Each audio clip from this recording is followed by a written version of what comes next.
We have a lot of discourse, we have a lot of conversation, we have a lot of discussion in the Muslim community today about Sharia compliant financing, halal this, Sharia compliant that. And I'm not criticizing, the people that are providing these services. They are very good, beneficial services for those people that need them. But I am keeping it real with y'all for a minute. We are obsessed with the conversation about how can I take something that I don't need, I have no reason to have, there's no explanation for me having it, and find a way to somehow make me feel better about having it. We are obsessed with this conversation in the Muslim community. You want to know what Sharia compliance is? You want to know what halal is? You want to know what the Islamic financing, banking, financial, monetary system is? If you can't afford it, don't buy it.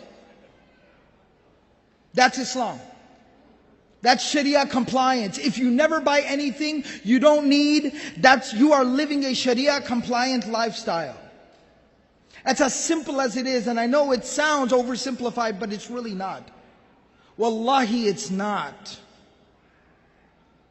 We gotta understand this. Let me explain something to y'all. In some places, for some people, there is even some legitimacy to a conversation about needing to buy a home, even though I personally don't agree with it, but to each his own. Maybe I don't live in your shoes, I don't know your circumstances. I'll tell you, by the way, we talk about, but we have to have a home, we have to live somewhere, I have to raise my family. I lived my entire life in an apartment complex. I lived my entire life in an apartment, and I feel like I turned out okay.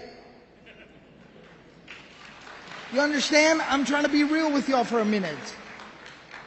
You can drive a used beat up old car. I talked about the car I drove last year. I talked about it over here. The first car I ever drove, the doors had different colors. And you know what I did when I graduated past that car, when I could actually afford to buy a nicer car? We had a simple rule. If we don't got cash in the home, we don't buy it. If you ain't got cash, you don't buy it. I know that sounds oversimplified to some people. But that's how you live your life. That's how you live a responsible life. So even when I bought another car with cash, mind you, that other old car with the different colored doors, I didn't sell it. You know why? Because I had a little brother.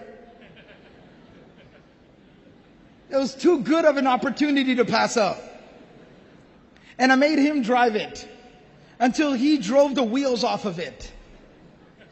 And I actually had to pay somebody to take that thing out of my driveway. But that's just how it works. If you can't afford it, you don't buy it. It's a very, very simple, straightforward philosophy.